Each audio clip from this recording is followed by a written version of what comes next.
नमस्कार, आप देख रहे हैं दिल्ली तक। मैं हूं आपके साथ अनुराधा तंवर। दिल्ली सरकार को हर मुद्दे पर घेरने वाली विपक्ष में बैठी दिल्ली बीजेपी ने एक बार फिर से कई गंभीर आरोप लगाए हैं केजरीवाल सरकार पर और सीधे तौर पर भ्रष्टाचार का सनसनीखेज आरोप लगाते हुए एक प्रेस कॉन्फ्रेंस की और उसमें एक कथित घोटाले का जिक्र करते हुए एक बड़ा खुलासा उनकी तरफ से किया गया है। आपको बता दें कि दिल्ली बीजेपी के अध्यक्ष आदेश गुप्ता ने एक प्रेस कॉन्फ्रेंस की और इस प्रेस कॉन्फ्रेंस में उन्होंने दिल्ली जल बोर्ड के अंदर किस तरह से भ्रष्टाचार हो रहा है इस बारे में खुलासा किया है। उन्होंने कहा कि दिल्ली जल बोर्ड एक समय पर प्रॉफिट मेकिंग संस्था थी, लेकिन आज दिल्ली जल बोर्ड बेहाल हो चुका है।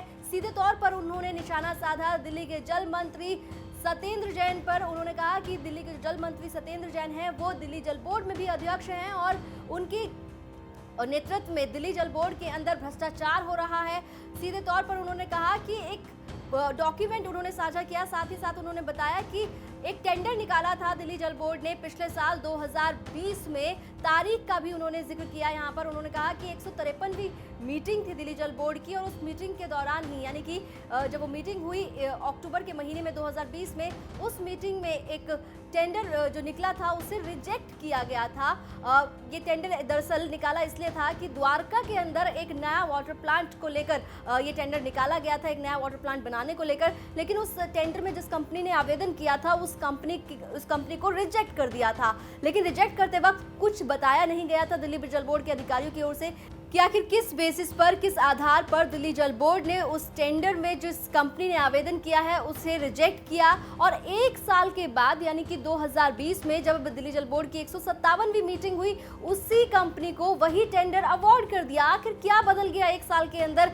आखिर क्यों जिस कंपनी को पहले रिजेक्ट किया गया उसी कंपनी को अवार्ड किया गया? 280 करोड़ का ये पूरा मसला था और अब इसी को लेकर दिल्ली जल बोर्ड के अंदर जो भ्रष्टाचार की बात कही है आदेश गुप्ता ने, उन्होंने कहा है कि दिल्ली जल बोर्ड के अंदर अब जिस तरह से भ्रष्टाचार हो रहा है, 280 करोड़ रुपए का ये पूरा मामला है और इसको लेकर अब दिल्ली सरकार को, खासकर केजरीवाल जो दिल्ली के मुख्यमंत्री हैं, उन्हें जवाब देना होगा कि आखिर क्या वो ग्राउंड्स थे जिस ग्राउंड की वजह से आपने उसी कंपनी को जिसे आपने रिजेक्ट किया था उसी को आपने अवार्ड कर दिया। और साथ ही साथ उन्होंने नियमों का भी हवाला दिया कि उन्होंने कहा कि अगर कोई एक टेंडर निकलता है तो जो नियम है वो ये कहते हैं कि 90 दिन के अंदर ही आप उस टेंडर को सस्टेन कर सकते हैं।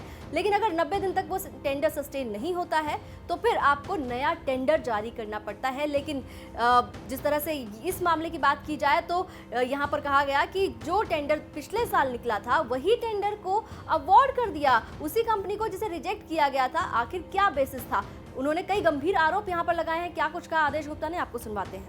तो एक साल के बाद आपने जब उस काम को किया तो दिल्ली के जल बोर्ड, दिल्ली के मुख्यमंत्री, दिल्ली जल बोर्ड के चेयरमैन इस बात का जवाब दे कि उन्होंने किस ग्राउंड पर रिजेक्ट किया था। पहले तो वो जवाब दे कि उन्होंने किस ग्राउंड पर रिजेक्ट किया था। क्या कोई परसेंटेज का ग्राउंड था? क्या कोई ब्लैकमेलिंग थी? क्या कोई बार्गेनिंग थी? जवाब देना पड़ेगा। किस ग्राउंड पर उन्होंने टेंडर को रिजेक्ट किया और फिर दोबारा से कौन सा ऐसी ग्राउंड आ गया है कि आपने बिना टेंडर, जबकि जब एक बार टेंडर रिजेक्ट हो गया उसमें 90 डेज से ज्यादा आप रिजेक्शन में वो उसको टेंडर को सस्टेन नहीं कर सकते। ये मैं नहीं कह रहा हूं, सीवीसी की गाइडलाइन है कि कोई भी टेंडर आपने रिजेक्ट किया और अगर वो उसको आप सस्टेन करता है तो 90 डेज का पीरियड होता है।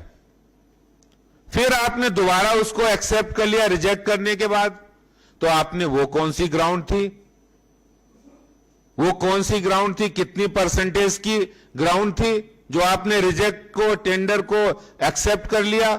तो आदेश गुप्ता ने साफ तौर पर केजरीवाल सरकार पर निशाना साधा है और अब जिस तरह से उन्होंने दिल्ली जल बोर्ड के अंदर भ्रष्टाचार का मुद्दा उठाया है और सीधे तौर पर उन्होंने कहा कि वो इस मुद्दे को लेकर अब शांत नहीं बैठेंगे, वो एलजी के पास जाएंगे और साथ ही साथ सीवीसी से इस मामले की जांच कराने की उन्होंने बात कही है। इससे पहले भी हमने देखा था कि किस तरह से दिल्ली बीजेपी ने जो कथित डीटीसी बस घोटाला है उसको लेकर जमकर हल्ला किया था और अब जो है वो दिल्ली जल बोर्ड के अंदर जो कथित घोटाले की बात हो रही है कि 280 करोड़ रुपए का जो एक वाटर प्लांट द्वारका में लगने वाला था, उसके जो टेंडरिंग की जो इशू आया है सामने कि जिस कंपनी ने पहले आवेदन किया उसे रिजेक्ट कर दिया गया और 1 साल के बाद आखिर ऐसा क्या बदल गया कि वही टेंडर उसी कंपनी को अवार्ड कर दिया गया।